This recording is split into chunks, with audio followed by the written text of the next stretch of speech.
বাংলাদেশে গণঅভ্যুত্থানের পর এই মুহূর্তে পরিস্থিতি থমথমে হয়ে আছে।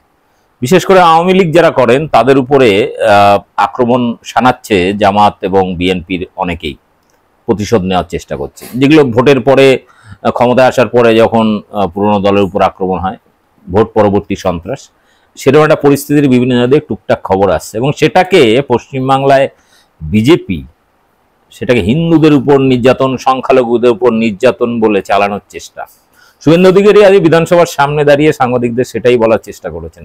ক্লিপিংসটা দেখাচ্ছি। ওদের হাতে চলে যাবে, 7% হিন্দু আছে, তাদের পলায়ন হবে।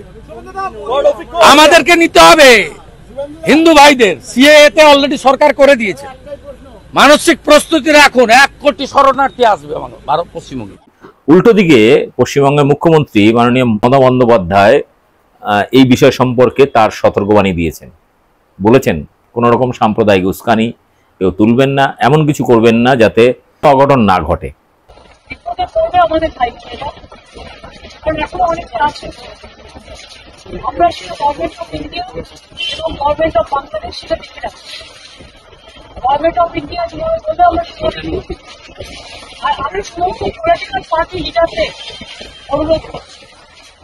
এবং বিশেষ করে সমস্ত জগতের সবাইকে দয়া করে এমন কিছু পোস্ট করবেন না যাতে কোনো সাম্প্রদায়িক সম্প্রীতি এখানে নষ্ট হয়।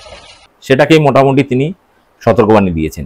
এই বিষয় নিয়ে রাত 9টার সময় আজকে দীর্ঘ একটা লাইভ থাকবে, সেখানে বাংলাদেশে যারা রয়েছেন, বাংলাদেশ থেকে বন্ধুরা যুক্ত হতে পারবেন এবং এখানকার যারা বিশিষ্ট সাংবাদিক বা সমাজকর্মী আছেন, বিশেষ করে এই আন্দোলন নিয়ে, আন্দোলনের পরবর্তী আজকে যে সফলতা পেয়েছে এক প্রকার, সেই এবং সেনাবাহিনীর বক্তব্য, আগামী দিনে বাংলাদেশ অন্ধকারে যাবে না নতুন ধরনের বাংলাদেশ দেখতে পাবো, সেই বিষয় নিয়ে একটা আলোচনা বা বিশ্লেষণ হবে।